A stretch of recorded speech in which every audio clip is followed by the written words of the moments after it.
भाभी का काला जादू। बबली का परिवार मुरादाबाद में रहता था। उसका घर 2 मंजिल का था। नीचे बबली का परिवार रहता था और ऊपर वाले फ्लोर पर किराएदार रहते थे। बबली किराएदारों को भाभी भैया कहकर बुलाती थी। भाभी भैया पिछले 7 सालों से उनके मकान में रह रहे थे। एक दिन बबली ने भाभी के घर से लौटकर अपनी माँ को बताया, माँ, भाभी ने आज मुझे काली दाल की खीर खिलाई। बबली शाम को ट्यूशन से लौटने के बाद भाभी के पास बातें करने चली जाती। काली दाल की खीर? मैंने तो कभी ऐसी खीर के बारे में नहीं सुना। मैं भाभी से खीर बनाना सीख लूंगी और किसी दिन तुम्हें भी बनाकर खिलाऊंगी।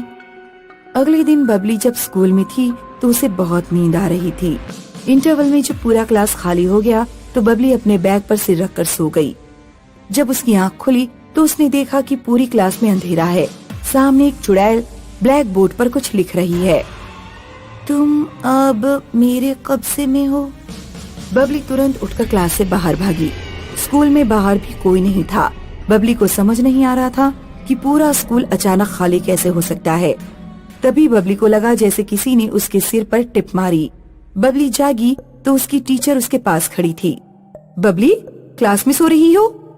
उस दिन बबली बहुत उदास होकर घर पहुंची। क्या हुआ बबली, आज तुम्हारा चेहरा इतना उतरा हुआ क्यों है? क्या टीचर से पिटाई खाकर आ रही हो? नहीं मम्मी, पता नहीं आज सुबह से मुझे बहुत नींद आ रही है और मैंने अजीब सा सपना भी देखा। थोड़ी देर सो जाओ, लगता है रात में तुम्हारी नींद पूरी नहीं हो पाई, लेकिन सोने से पहले खाना खा लेना। बबली मुंह धोने बाथरूम में गई। वो वॉश बेसिन के सामने झुककर मुंह धो रही थी। जैसे ही उसने सीधे खड़े होकर सामने लगे शीशे में देखा, वो चिल्ला पड़ी। शीशे में एक चुड़ैल खड़ी थी। चुड़ैल ने कुछ काला काला कोलतार जैसा दव बबली के मुंह पर थूक दिया। बबली की चीख सुनकर बबली की माँ बाथरूम की तरफ दौड़ी। बबली अपना चेहरा पकड़कर रो रही थी।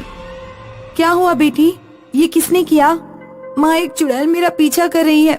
मैंने उसे स्कूल में भी देखा था। बबली ने कई बार साबुन रगड़ रगड़ कर अपना चेहरा धोया, लेकिन उसके चेहरे से काला निशान मिट ही नहीं रहा था। ये मेरे साथ क्या हो रहा है माँ? घबराओ नहीं बेटा, तुम जाकर अभी आराम करो। आज शाम को पापा आएंगे तो मैं उनसे बात करूंगी। तुम्हारे पापा के एक दोस्त हैं जो भूत प्रेत जैसी चीजों को उतारते हैं। बबली जाकर अपने कमरे में सो गई। वो लगातार 12 घंटे सोती रही। जब उसकी आँख खुली तो रात के 2 बज रहे थे। बबली उठकर अपने मम्मी पापा के रूम में गई। उसने देखा कि उसके पापा के बराबर में चुड़ैल सो रही है। चुड़ैल ने आंखें खोली और बबली की तरफ देखकर मुस्कुराई। बबली चुड़ैल के पेट पर चढ़ गई और चुड़ैल का गला घोटने लगी। बबली के पापा की आंख खुली तो उन्होंने देखा कि बबली अपनी माँ का गला घोट रही है। बबली के पापा ने उसे खींचकर बेड से नीचे उतारा। बबली, क्या पागल हो गई हो? अपनी माँ का गला दबा रही हो? वो मेरी माँ नहीं, चुड़ैल है। बबली को अपनी माँ में चुड़ैल दिखाई दे रही थी। शोर सुनकर ऊपर से भैया भाभी नीचे उतर आए। क्या हुआ आंटी जी, आपकी गर्दन पर ये निशान कैसा? बबली की माँ ने बबली के साथ हो रही चीजों के बारे में भाभी को बताया।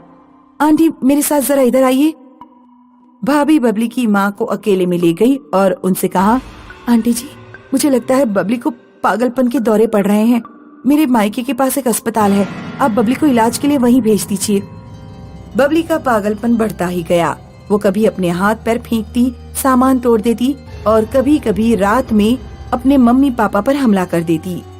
बबली के मम्मी पापा भाभी के बताए मेंटल हॉस्पिटल में जाकर बात कराए और बबली को वहीं भेजने की तैयारी करने लगे। लेकिन बबली के वहाँ जाने से पहले बबली के पापा के दोस्त रजत गुप्ता एक दिन बबली के घर आ गए। उन्होंने बबली के पापा के परिवार को उदास देखा तो उनकी उदासी का कारण पूछा। बबली के पापा ने रजत को बबली के बारे में सारी बातें बता दी। अपनी बेटी को मेरे सामने लेकर आओ। रजत ने बबली से कई घंटे सवाल जवाब किए। फिर बबली के मम्मी पापा से बोले, आपकी बेटी पागल नहीं है। इसे हर जगह भयंकर चेहरे यानी चुड़ैल और भूत जैसी चीजें दिखाई दे रही हैं। मुझे तो ये काले जादू का केस लगता है। रजत ने बबली को एक हरी इलायची दी और कहा, इस इलायची को कुछ देर अपने मुंह में रखो।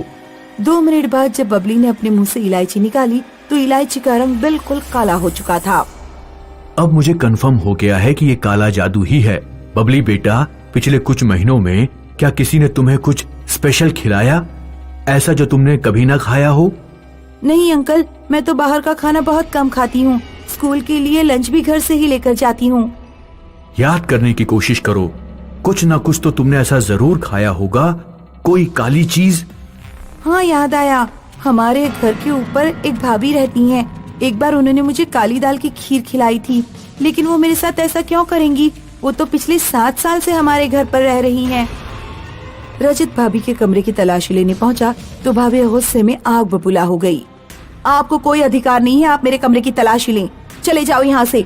ये लड़की पागल है तो पागलों के अस्पताल में ही इसका इलाज होना चाहिए। मैं चला जाऊंगा, और अगर तुमने उसे कुछ नहीं किया तो तुम इतना डर क्यों रही हो? रजत ने भाभी के पूरे कमरे की तलाशी ली। उसे चादर के नीचे एक बोतल मिल गई जिसमें कुछ काले पानी जैसा भरा हुआ था। मैं पुलिस को बुलाऊं कि तुम सब कुछ सच सच बता दोगी? रजत ने जब भाभी को डराया तो भाभी ने सब कुछ उगल दिया। अंकल आंटी का कोई लड़का नहीं है। मैंने और मेरे पति ने सोचा कि अगर किसी तरह इनकी बेटी को पागल खाने भेज दिया जाए तो इनका कोई नहीं बचेगा और इनका मकान हमारा हो जाएगा। रूपा, हमने तुम पर इतना भरोसा किया और तुमने हमारी बेटी पर काला जादू करके उसे पागल साबित करने की कोशिश की। मुझे नहीं पता था कि आदमी जमीन जायदाद के लिए इतना भी गिर सकता है। चली जाओ हमारे घर से, वरना मैं पुलिस को फोन करूंगी। भाभी और उसका पति डरकर हमेशा के लिए अपने गांव भाग गए और रजत की मदद से बबली हमेशा के लिए ठीक हो गई। अमावस की काली अंधेरी रात थी। हेमा मात्र 1 साल की बच्ची थी। राजू के लाख मना करने के बाद भी उसकी पत्नी ने उसकी बात नहीं सुनी। हेमा की आंखों के सामने उसकी माँ आग की लपटों में जलकर राख हो गई। उस बेचारी को कभी समझ नहीं आया कि बाकी दोस्तों की तरह उसके पास उसकी माँ क्यों नहीं थी। इस बात को 25 साल बीत गए और इससे पहले कि ज्यादा देर होती राजू ने अपनी बेटी की शादी तय कर दी। हेमा की शादी के दिन राजू को अपना 25 साल पुराना वादा पूरा करना था। पापा, अपना ख्याल रखना और प्लीज अपनी दवाई टाइम पे ले लेना। बेटा, तू भी अपना ख्याल रखना, खुश रहना और ऋषि को भी खुश रखना। ऋषि अच्छा लड़का है पापा, वो मुझे खुश रखेगा। बेटा, मुझे नहीं पता तेरा शादीशुदा जीवन कैसा होने वाला है, पर मैं बस प्रार्थना करता हूँ कि मेरे जैसा बिल्कुल ना हो। ऐसा क्यों कह रहे हो पापा?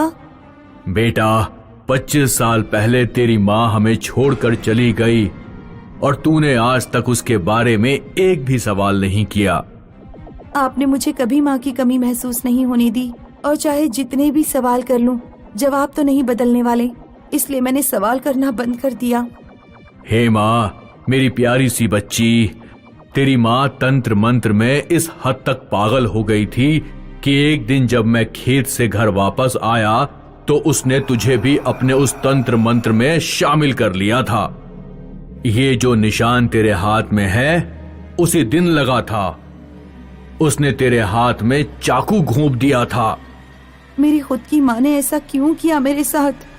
उस चाकू से भूतिया शक्ति वो बुलाती थी।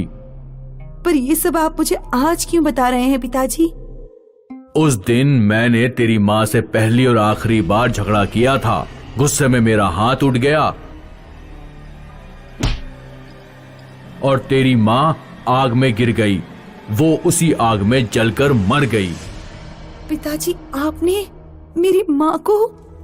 मुझे माफ कर दे मेरी बच्ची, मुझे तेरे हाथ में वो चाकू देख के और कुछ नहीं सूझ रहा था।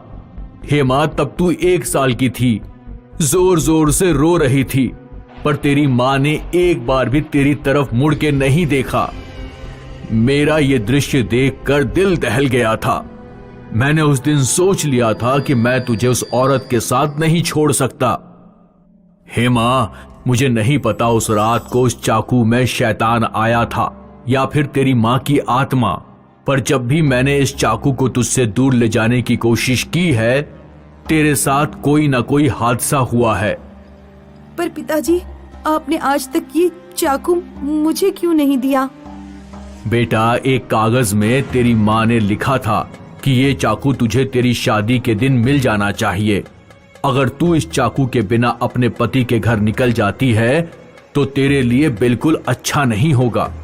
मुझे नहीं पता इस बात में कितनी सच्चाई है, और वो तेरी माँ किस वजह से ऐसा लिखकर चली गई, पर मैं नहीं चाहता कि मेरी वजह से तेरी जिंदगी में कुछ भी बुरा हो, इसीलिए तू ये चाकू अपने साथ ले जा मेरी बेटी। हेमा की शादी हो जाती है। शादी के नियमों में हेमा और उसके पति व्यस्त हो जाते हैं। बहुत महीनों के बाद हेमा को एक दिन अपने पिता की बात याद आती है। वो उस चाकू को अपने बैग से निकालती है। माँ ने ऐसा क्या किया है इस चाकू के ऊपर? क्या मुझे इसका इस्तेमाल करना चाहिए?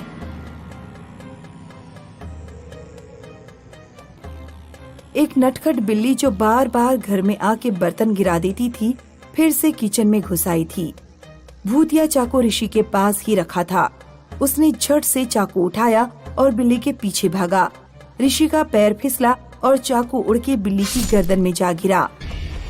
ऋषि और हेमा दोनों थोड़ा चौंक गए कि चाकू ठीक बिल्ली के गर्दन में कैसे फंसा।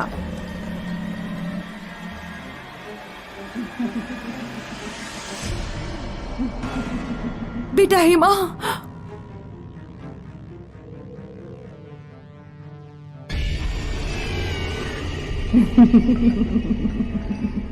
हेमा तू तो गई।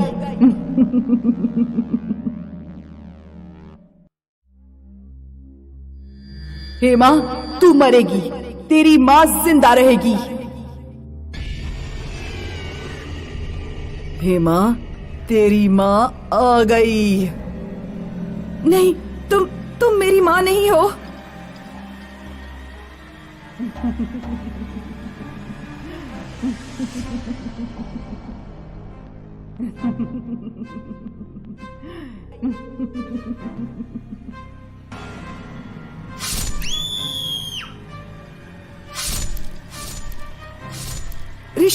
ऋषि बस करो, वो मर चुकी है। हेमा तुम जिंदा हो, भगवान का लाख लाख शुक्र है। इस लाश को और इस भूतिया चाकू को हम जला देते हैं ऋषि।